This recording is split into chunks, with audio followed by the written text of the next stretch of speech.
All right.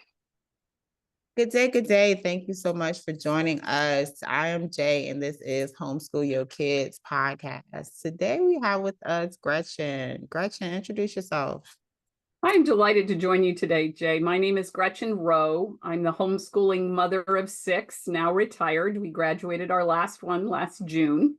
And I have been Demme Learning's public relations coordinator now for the last 2 years. I've worked for Demme for 10, and it's been a marvelous experience to get to connect with families across the U.S., talk about homeschooling, and talk about how Demme Learning's products make the homeschooling journey easier for families. Oh, awesome. And we're going to get to Demme Learning, but we have to touch on that homeschooling of 6, honey. You homeschooled 6 kids? Yes, ma'am. Well, to be honest, I had no intention of homeschooling my children. My best friend, after our children were in kindergarten together, said she was going to homeschool, and I laughed at her and said, better you than me. You would never get me to do that. And then a scant 2 years later, my then 3rd grade daughter came home from school and said that she didn't have to memorize her multiplication tables. And I said, you want to come at that again? Because there's a reason you need to memorize your multiplication tables. And we lived 4 doors from the elementary school. So I waltzed down to the elementary school because I was quite convinced that Kaylee was mistaken. And the first thing I was told was that the school did not place an emphasis on rote memorization of facts. And I said, well, that's great until your calculator batteries died. This was long before I knew we'd all have calculators in our pockets. And then, so they sent me to talk to her teacher, very nice man, who said to me, oh, Mrs. Rowe, don't worry about it. She's a cute little girl. She'll get by. What?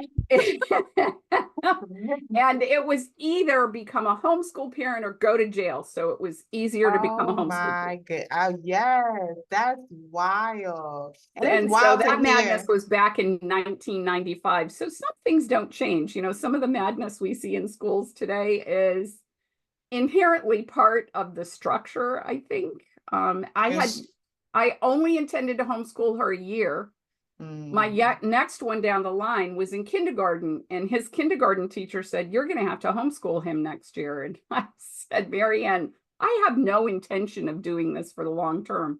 She said, you will with him. And I said, why? And she said, look, anybody who can explain the allegorical references in the Narnia books as a kindergartner doesn't need to be in a public school. Yes.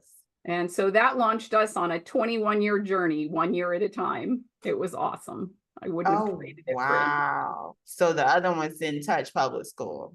Our 4 oldest were homeschooled all the way through high school. They're homeschool graduates. Our 5th one was homeschooled until his sophomore year of high school, and he really wanted a public school experience. And one of the few things my husband and I decided in advance is that each year we would do for each child what we felt was best for them. Nice. And so he finished public school, and it was a great experience for him. We were blessed to have the opportunity to move back to our hometown. He actually graduated from the high school my husband and I had graduated from. Little bitty high school, 700 students. It was a marvelous experience. And so that's where my youngest graduated from. He was homeschooled to middle school.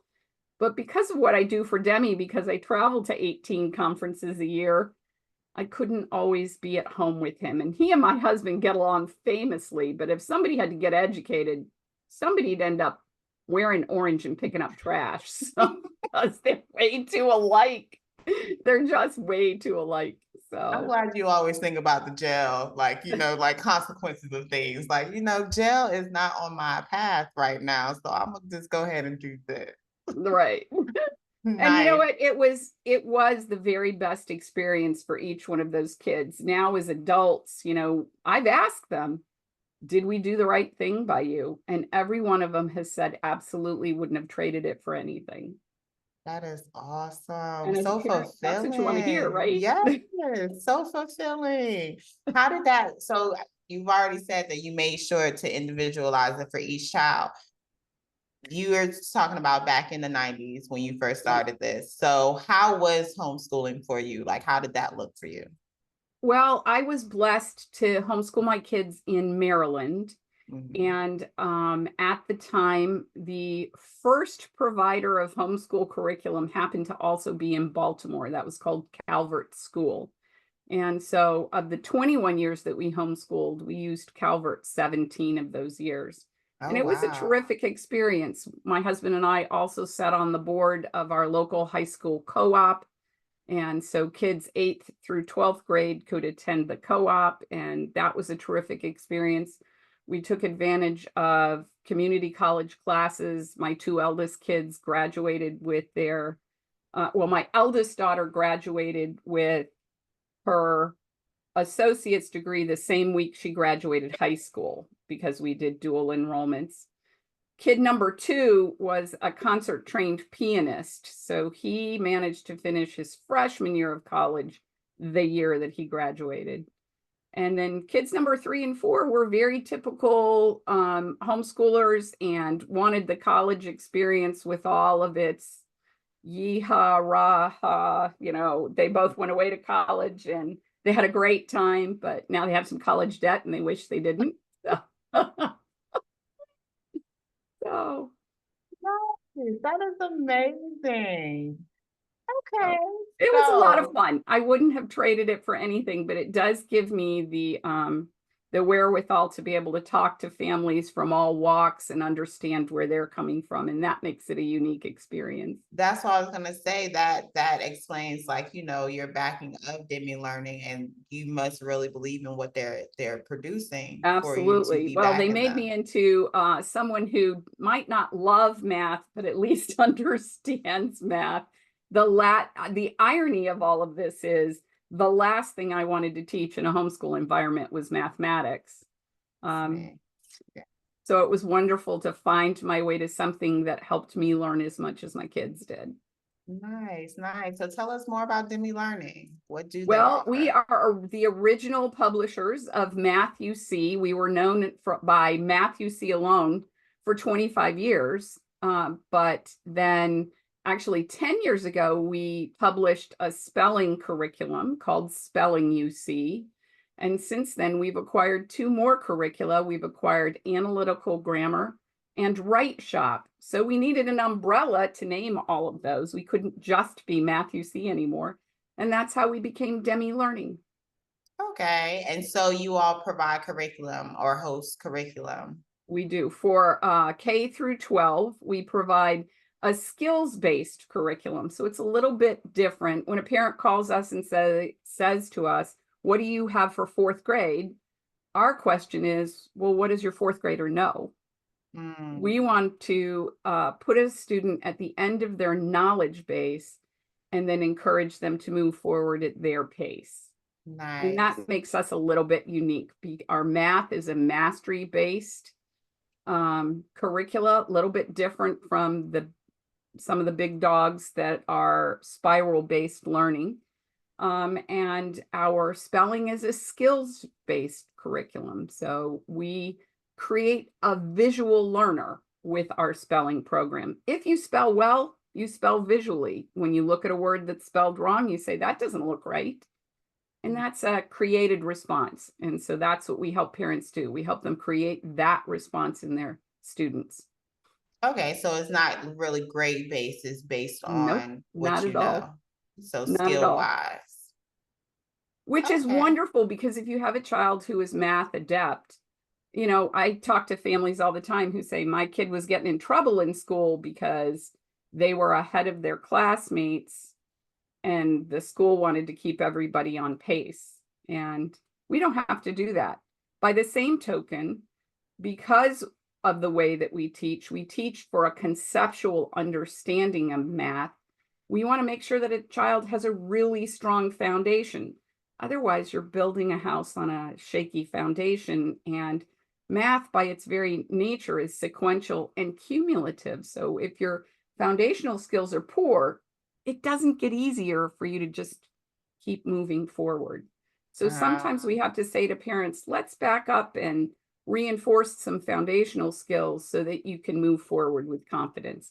And that's a huge game changer for a lot of kids. Indeed, it really is. I know my math foundation was very, very weak. I didn't know Very what weak. my weaknesses were until I found my way to math, you see. So Nice. Okay, so this is technology wise. This is on the computer. This is if something they the have to log instruction into. is can be delivered either on the computer or it can be delivered on a DVD. There are some people out where you are who don't have internet connectivity like those of us who are in more suburban areas have. So they can still obtain instruction either by DVD or by computer. It comes both ways to them. The instructional manuals are paper and pencil because we believe that there's virtue in using a writing implement to interact with the problems and really make that happen for a student. That connectivity neurologically between pencil and brain is huge. And so there are digital elements to all of our materials, but their implementation is really still with paper and pencil. Gotcha. And these are more set up for homeschool families, or they can also be supplements for individuals that are in traditional school. We actually have two supplements. You can see them. Of course, your pod listeners won't be able to see them, but behind me you can see the green box and the orange box. Those are called AIM for addition and subtraction and AIM for multiplication. So AIM is an acronym that stands for Accelerated Individualized Mastery.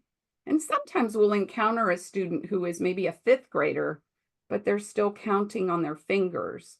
And the purpose of those interventions is to change that outcome so they no longer count on their fingers and they have a more memorized fact set. We might not be able to get them to 100% of them memorized facts, but often in instances, if we use our tried and true methods of manipulatives and building the fact and saying the fact and writing the fact, we're giving them multiple entrance pathways to their brain, and we can really move the ball as far as creating a more memorized fact set for them. Nice, nice. And is it instruction led? Like, is there like you said, DVD, Yes. or you can do, so is this a teacher that's on the So that DVD? these are actually parent led, which is a Okay. really good question because we want a parent to be able to be in charge. Math is a conversation and nobody learns conversations in a vacuum. So we do want a parent to interact with them. But the instruction, particularly in the interventions, is designed so that a parent can facilitate that math conversation with their student.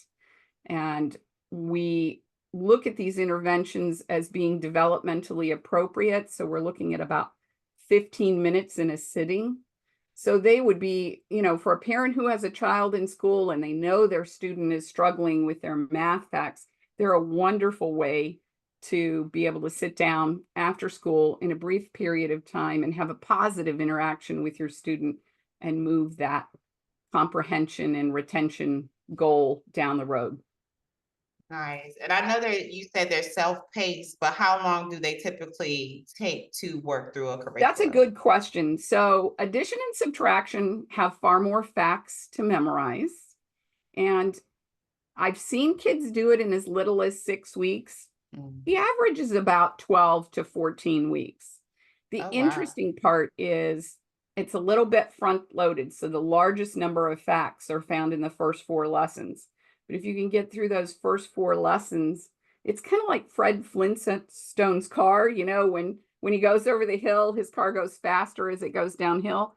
That's what you find with the facts as well, is once they learn the process, then it becomes ever easier for them to hold more of those facts into their long-term memory. So 12 weeks is about the average.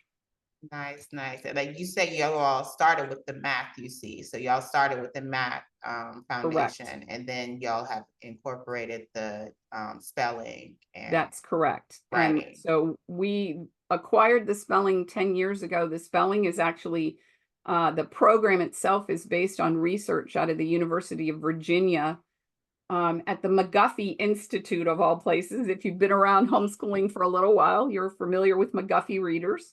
The McGuffey Institute said there is a logical pattern to progression to be able to learn to spell. And sometimes in our society, we make the misapprehension that if you read well, you can spell. And that's not the case. 67% of adults in the United States report being hesitant spellers. So why is that the case? Because a good speller is a visual speller, but the vast majority of us, 75% of us or more, are not natural visual learners. So what we do with this program is we have no tests, we have no word lists. Instead, in about a 15-minute interaction every day, we move a child along a continuum to develop that visual recall of an adept speller. I like that. And I like that you put that there because finding out what type of learner that you have is very important. And then also making sure to structure it around that. I know when people ask me to spell stuff, because I'm a pretty good speller, but I have to see it. I'm like, let me write it down real quick. That's right. See, let me write it down so I can see it. And see, that's the hallmark of an adept speller. Nice. Mark Twain said, poor is the man who knows to spell a word only one way. But the truth is, I think it's really important, and it grieves me because there's over 30 states that have just said, nah, we're not going to teach spelling anymore. No, phonetics in general. The challenge with that is American English in particular has so many non-phonetic words. In fact, if you take the 300 Dolch sight words, more than half of them are not phonetic. Spell the word was. Well, it doesn't spell like it looks. So there has to be that visual element contained in there. And we do it through using passages of information, depending on the level of spelling you see you're in. It's either information about animals or American history or people who contributed to American society in an affirmative way, or ancient civilizations. And then the last level of materials is called modern milestones. So it's studying inventions that have made our lives easier. And each one of those is a different year-long experience. Sometimes kids can convert that visual process in a year, but the research on which this is based says it takes 3 to 4 years to make that happen. Oh, wow. So do you find the correlation because literacy is a major issue here. I know I interviewed someone who created a literacy program and he said he described it as a national crisis. I think it is. I think it really is. Unfortunately, technology has been a wonderful boon to us, but how many people do you know that actually read paper books for pleasure anymore? And, we have become an ever more impatient society. I want you to give me the answer, but I want it in a minute or less. And that reduces our ability to be consciously literate, which is where I think the homeschooling movement makes all the difference in the world, because leaders are readers. And, we're creating the next generation of leaders by teaching them not only how to access information, but how to sort and collate and synthesize that information and create a positive outlook on the world. No, and it's pretty wild, how technology has been shaped, because you could literally just type in 2 letters and then they'll give you options of words to choose from. So it's and the fact that you could speak into the phone and not even necessarily have to type in anything. So, how you used to be when people ask you, or a child would ask somebody how to spell something and they'll be like, look it up, go look in the dictionary, go find it. And it's well, I don't even know how to spell it. How am I supposed to do this? But either way, it was still something that you went and tried to do. Whereas now it's to talk to Siri is nothing. You talk to Siri and then Siri talks back to you. So it's not, you don't even have to read the answer. Right. I'm of the generation before, back in the dictionary day, I'm of the generation back in the card file day in the library, where you had to go through and find a book in a card file. numbers, yeah. I'm not saying that advancements haven't been fantastic, but I think advancements have bred an impatience in us that makes us not learn to the depth and breadth that we need to be literate members of society. No, and it's pretty wild because you look at people and you're like, well, what's the rush? Where you going? Slow down, relax. Like, what are you even doing? Like, you see some of the youngest people in a rush all the time. It's like, well, where are you going? Like, relax, chill out. But it is, technology is something that has definitely made that easy button. Like, everybody's pushing the easy button really quickly. That's right. That's right. Yeah, I used to talk about my students quite often, and oh, I used to call them the smartest, dumbest generation. I did, to their face, not behind their backs, because of the fact of I feel technology has handicapped them in a way that it's just not even looking at the sources that they're getting. Because, like I say, you can speak into the phone, and then it's going to give you a list of things, and they're going with that first thing that pops up. You're not necessarily looking, and you're like, well, where did you get that from? And they'll say Google. Google told me. It's like, well, Google is a search engine. So what did Google tell you? What was the listing? What website was it? Like, give me that. Can you give me that? And the funny part about that is I think even this generation who is so technologically literate, I mean, I still depend on my 18-year-old when something goes sideways technology-wise, but they don't understand that when they do a Google search, those first returns, that's paid to be first. So it might not be exactly what you're looking for. It just happens to be there. Yes. And that's why the importance of knowing where to look and how to conduct your own research is very, very important. And you touched on that earlier with the homeschooling, because we are trying to shape thinkers and, critical thinkers at that. So it's more of a, not only am I accessing information, but I'm going to critically process this and see where it came from, who's benefiting from this. Like you just said, these are paid, most of them. They'll put it up there, sponsored, real small, real small, but it's up there for you to see that these are sponsored individuals, someone who's paying to have their products be first. So it's a tricky time. It is, but comprehension is something not just young has an issue with, not just young people have an issue with. Comprehension is something that adults, like you spoke of that earlier too, are having a bit of a time comprehending the I information. think I learned more alongside my kids than I learned in my college degree. I definitely, they schooled me more often than I schooled them, as far as learning. My background is in psychology, but it wasn't until I had my own children and was able to see how that played out in the world that I really learned a great deal. And it's been my pleasure here to work for the past 10 years with families whose kids struggle to learn. And that has been a humbling and very enriching experience to be able to watch those kids take off and fly. Yes, and speak more on that learning with your kids, because that's what we like to, reiterate to homeschool parents, because a lot of them feel like they have to have it all figured out. Their child be 3 or 4 and they're already thinking about, well, I can't teach them calculus. And I'm like, okay, well, let's not think that far ahead, okay? Because I can't teach them calculus either. But there are people who can, and as long as you know how to look and research and be able to find the support you need, then the calculus will be taught, Mom. But just focus on the now and learning as you go. So please definitely speak on more homeschool mom of 6. One of the things I think is a myth in the homeschool community is, as parents, the myth is we have to have it all together. We can't show our kids that we don't understand.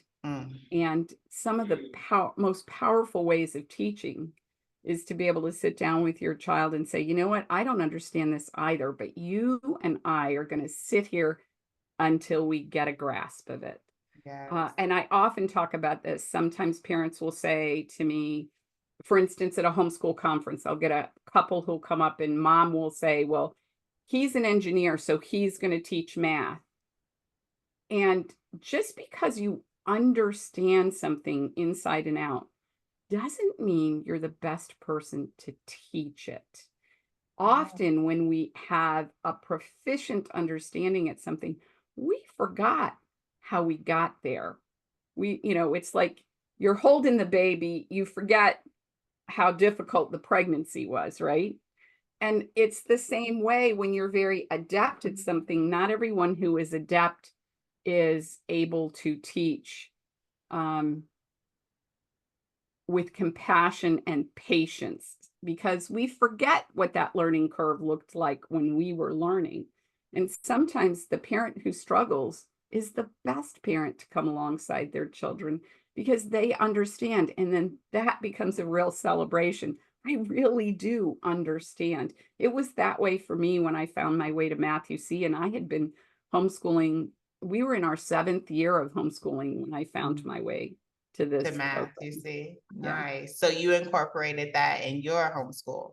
I did indeed. And the child for whom I incorporated that was actually now she was my solution to math in the high school was to put my kids in a co-op, which was fantastic until kid number 3 was out of sequence for the co-op. And I had a homeschool friend who literally brought Math UC to my house, set it on my kitchen table and said, this is what you will use. That kid's a research biologist today. I think we did okay. Yeah. Nice. We did all right. Nice. Yeah, no, y'all should put that in the commercial. That was definitely a great advertisement. And you said you hope not to teach calculus. I'm right there with you. I limped my way through Algebra 2 and hoped never to touch it again once I was done going through it with my kids. And my 2 youngest kids they loved math. They were math adept. In fact, my 25-year-old son, who is a systems engineer, said he does long division when he's anxious because it calms his mind. I got to be honest with you. I look at that kid and go, okay, you look just like me, but I don't know where you came from, because I don't know where you thought that's a good idea. Right, that calms you. That's nice. But both of those boys were able to go all the way through calculus because of the methodology with which Math UC teaches them to learn. That methodology in the younger years where we teach parents that we want them to build with the manipulatives. We want the student to write out what they're learning. We want the student to say out loud what they're doing.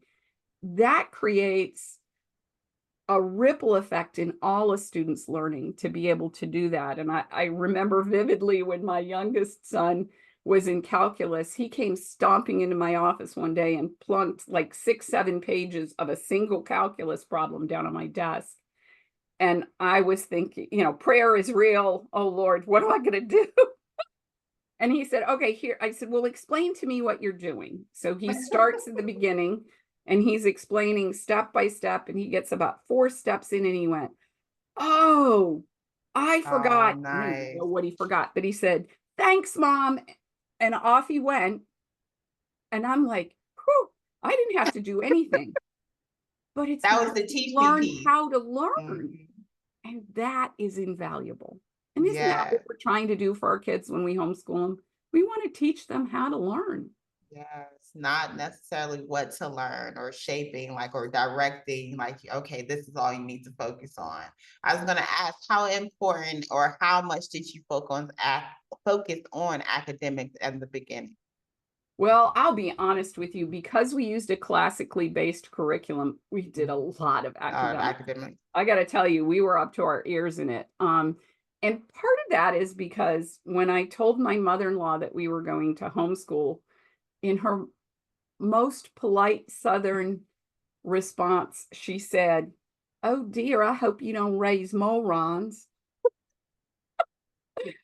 I didn't realize how I was going to actually take that internally to prove her wrong.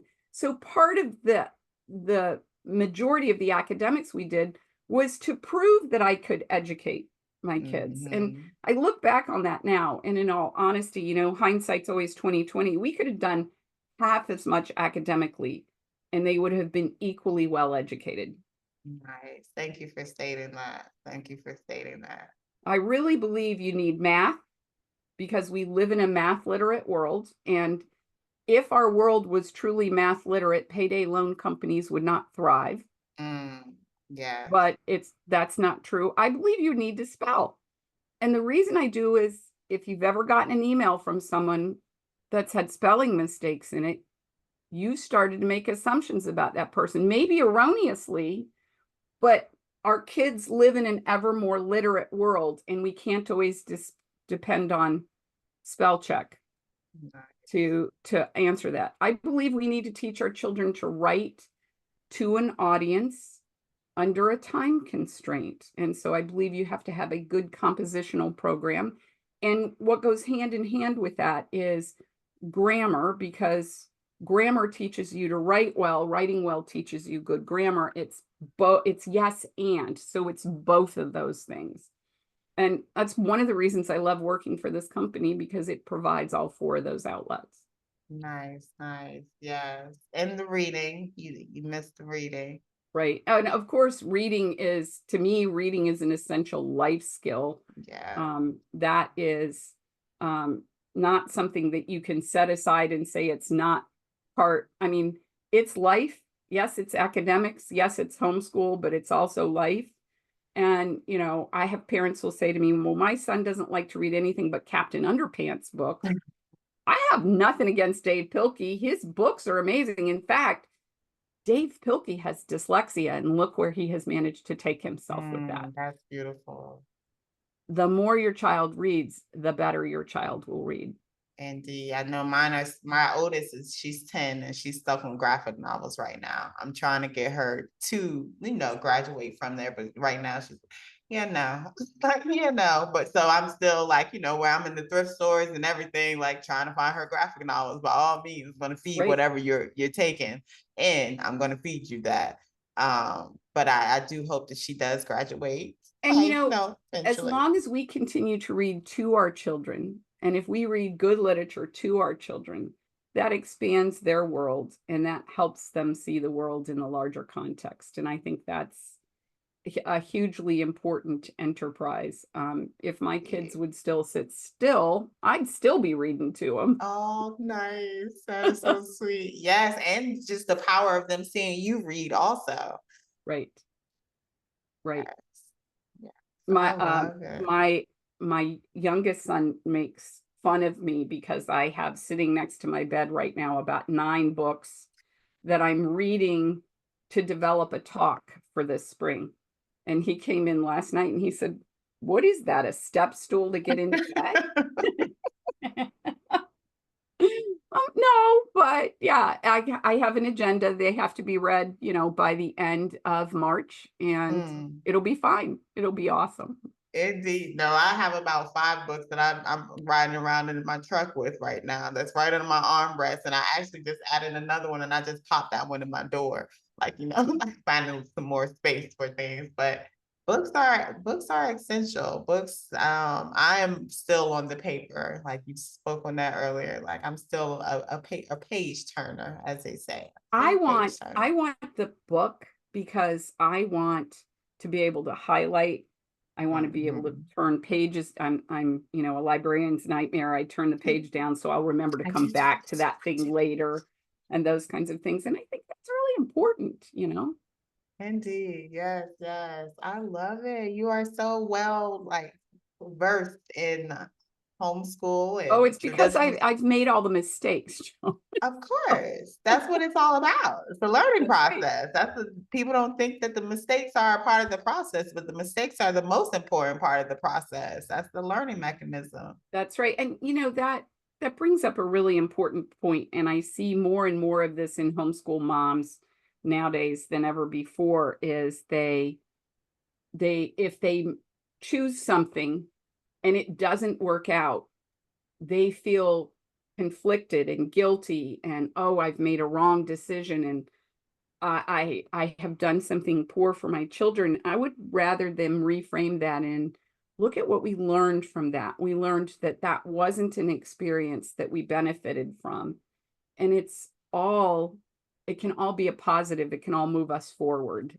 And I think Yeah. that's really important. Don't beat yourself up because you made a good decision at the time.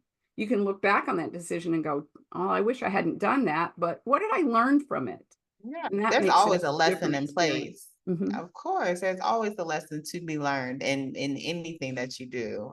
Whatever the experience may be, there is something to take away from it. So That's that's right. very important for parents to understand. Like there's no blueprint to it all. Like there's no Correct. right, oh no, you have to do it this way. That's why I stress the parents. Like, and you understand that with you having six, you said their academics was very different as far as all Yes, six of them goes. Like parents need to hear that. They need to understand that. Like this does not have to be even in one household. This does not have to be a one model fit all type of that's situation. correct. That is really true. And, I think there's a degree of liberation there when you realize you're going to do the best you can for each child in front of you. Yes, Um, yes. Yeah, I look at my girls, they're very, very similar in so many ways, but they're so different in so many others. And so my I just, husband and I laugh that we say we gave birth to 6 firstborn children because all 6 of them are that independent, I'm going to do it my way. You can't tell me what to do. Watch this kind of personality. They probably get it no, from their dad and me. indeed, indeed. And how was the last one? Because being of six and being the baby of those six, like Well, I and he know. is really the baby because there's 18 years between oldest and youngest. Oh wow, We had yes. 4 in 8 years, and then 5 years later, number 5 came along, and then 5 years after that, number 6 came along. Those some good So, gaps. yeah, big gaps. We kept forgetting what it was like to have somebody in diapers, so is our family joke. He's funny. He's probably the most independent of my 6 kids, but he's also the easiest going. He's 18 years old. He graduated in June. He went to a high school where 94% of the kids went on to college, and he said, I want to become an Ah, electrician.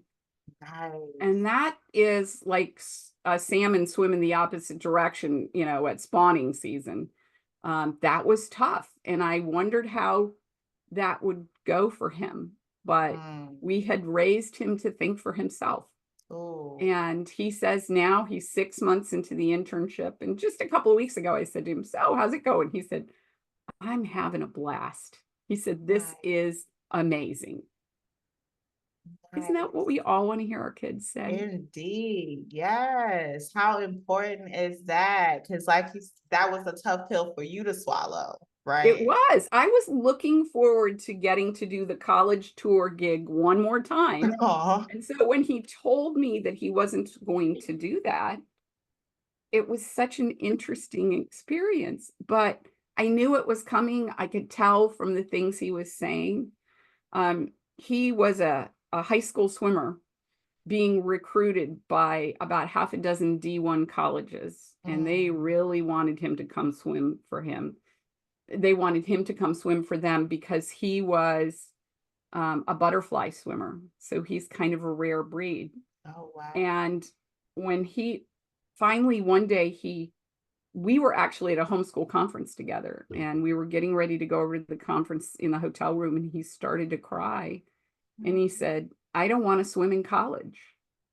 And I said, I know. And he said, what? And he was so angry with me. He said, if you knew, why didn't you tell me that? And I said, because I also know you well enough to know if I'd have told you I don't think you want to do that, you'd have doubled down Mm. on wanting to do it. So I needed you to get there of your own accord. Now, would you like to talk? And that was a life-changing conversation for us both.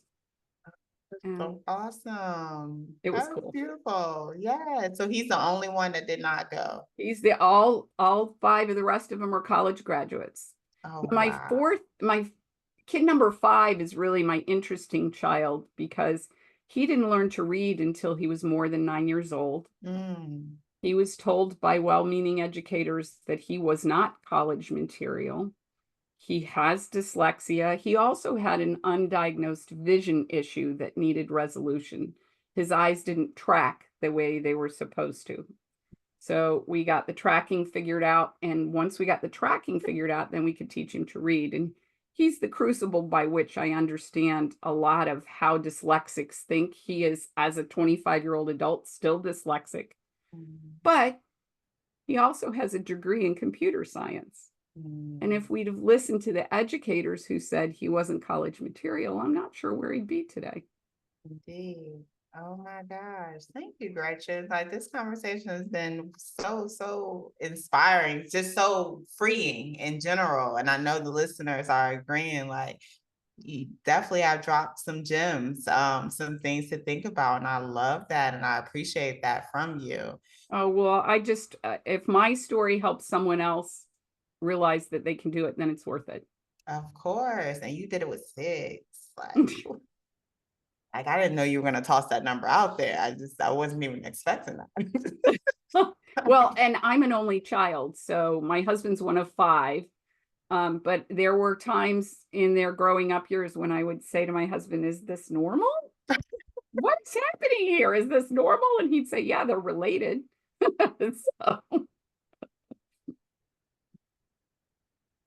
That is so awesome, because parents' worst fear, and you started with this, and I'm glad you did, is the aspect or thinking, I don't want to screw my kid up. I've had someone text me that. Yep. I'm so interested in homeschooling. I'm so like this, I feel like this is something we need to do, but I don't want to screw my kid up. Right. And and the truth of the matter is, we all carry baggage into adulthood from our parents.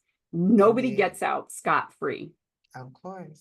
But the fact that you're willing to invest that time in your child means that you've got the right end of the stick. It'll be okay. Yes. Yeah, and societally, we have been fed this myth as parents that we're in control of every aspect of our kids. And we're not. In fact, there's a Canadian ADHD researcher named Russell Barkley, Dr. Russell Barkley, and he has a 5-minute YouTube segment called The 5 Greatest Minutes in Parenting. And it's absolutely worth going to find, because what he talks about is that we as parents are the shepherds of our children, but we don't get to design the sheep. And I think that is such a liberating idea, to recognize that your child, according to him, has been imbued with over 400 traits, all their own. We take too much credit, responsibility, anxiety about making sure their outcomes are perfect. That's not the way the world is tooled. It's up to us to give them the best environment possible, to love them through every bit of every stage. And I've had 6 teenagers. Sometimes those people are hard to love. But you know what? If you love your children, you'll automatically make the best decisions for them. And yeah, you might buy a stinker along the way as far as a curriculum is concerned. But in the real world scheme of things, that's not going to make that much difference.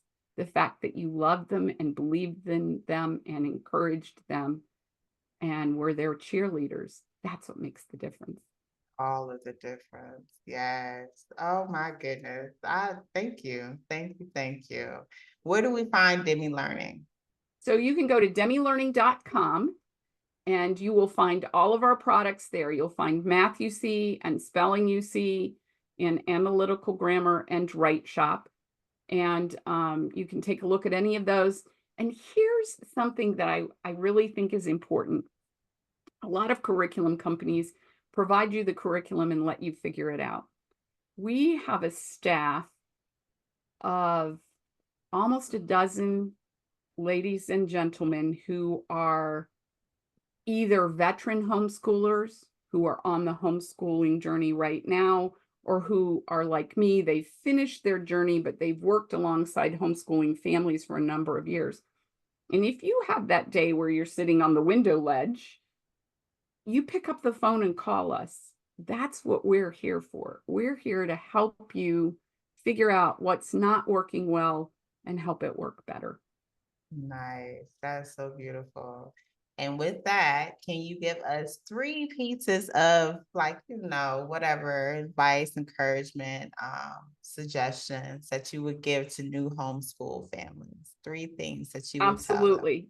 Do your research, ask your questions, make sure that when you do that research, write down your questions. Don't buy the first thing that you see. Go to a homeschool conference if you can. Lay your hands on materials. Ask the people at the conference, what kind of support do you provide me? I think that's a valuable question. The second thing is take the time to cast the vision for what do you want this journey to be like. Sit down, spend a little time with a cheap $2 notebook and write down what do you envision for your homeschool year? And the third thing is take that notebook and write in it the joyful things that happen in your homeschooling journey. Because we can all remember the toughest thing that happened to us last week. Doesn't take you a nanosecond to pull that up in your mind. But we're not acculturated to remember the good stuff. And you need to remember the good stuff when you have a bad day. Yeah. So if you just take that and you write down the funny things your kids say, and you write down the moments where you're like, oh yes, this was a great day. When it's not a great day, you've got that book to provide you encouragement, because another great day will come. Homeschooling is an up and down journey, and don't ever quit on a bad day. And so that would be my 3 pieces of advice. Do your research, know your kids, know yourself, know what you're willing to do. Do you need an open and go curricula? Maybe some people do.